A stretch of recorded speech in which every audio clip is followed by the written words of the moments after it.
مین او احترامات بغزاده دانشم د بابای قطا ډیر جد محترم عبدالرحیم روغانی بابا سره ناست یم. هغه روغانی بابا چې هغه زمونږ د فکر دغه نه مونږ فکر اخلو، هغه یو څو شعرونه درته وایم بابا به خوند واخلي. خوښه دی بابا؟ ها بالکل. تاسو چې په سپین جبین خالونه ږدي ګوتې دې نه رپېږي. واه واه.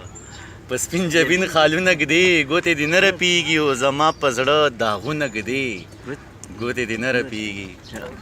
په سپین جبین خالونه ږدي ګوتې دې نه رپېږي، او زما په زړه داغونه ږدي ګوتې دې نه رپېږي. او زه چې وینم زلزله را باندې راشي ساقي، زه چې وینم زلزله را باندې راشي ساقي، ته ورته ډک جامونه ږدي ګوتې دې نه رپېږي. کا سوداګره چې د سرو او شنو جوړو په خوا کې، کا سوداګره چې د سرو او شنو جوړو په خوا کې، د کفن سپین تانونه ږدي ګوتې دې نه رپېږي. او زرګره تا کې جوړې مینه په ټوپونو نه ده. بابا شعر واوره که نه؟ حاجي ارشاد. زرګره تا کې جوړې مینه په ټوپونو نه ده، د چا په هار لالونه ږدي ګوتې دې نه رپېږي. او وخته انجام خو یې په سر د خاورو څلی غواړي، وخته انجام خو یې په سر د خاورو څلی غواړي، ته یې په سر تاجونه ږدي ګوتې دې نه رپېږي. ملګرو دا غزل ما په ژوند کې اولې دا غزل په یاد کړی دی. بابا راسه ناست دی، ډېر زیات خوشحاله یم. مقطع خو راته پکې نه و معلوم. بابا که څه نه مو ده لیکلي؟ دې کې ما مقطع نه لیکلی اوس.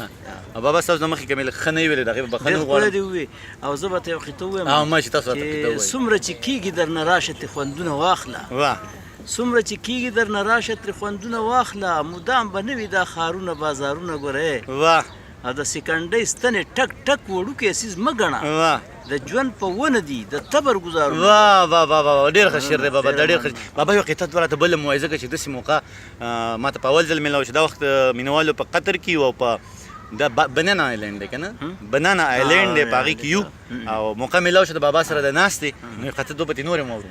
راز د مستۍ پټ وي، راز د مستۍ پټ وي، څو مستي په اعتدال کې وي، واه کله چې مستي د حد نه تېره شي برسېره شي، واه واه او هېڅ خوند او مزه یې پاتې نه شي په خوړلو کې، واه کله چې کټوۍ کې مالګه ډېره شي یا واه واه واه بابا ډېر ښه. بابا یو راته هغه دغه ووایه، هغه د جاز والا هغه راکټ په هوا ځي، دا راته ووایه.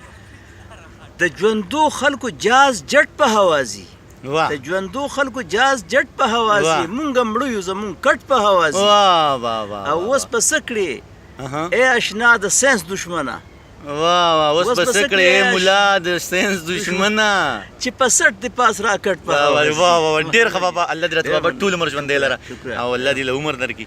ډېره مننه بابا، ډېره مننه، ډېره مننه.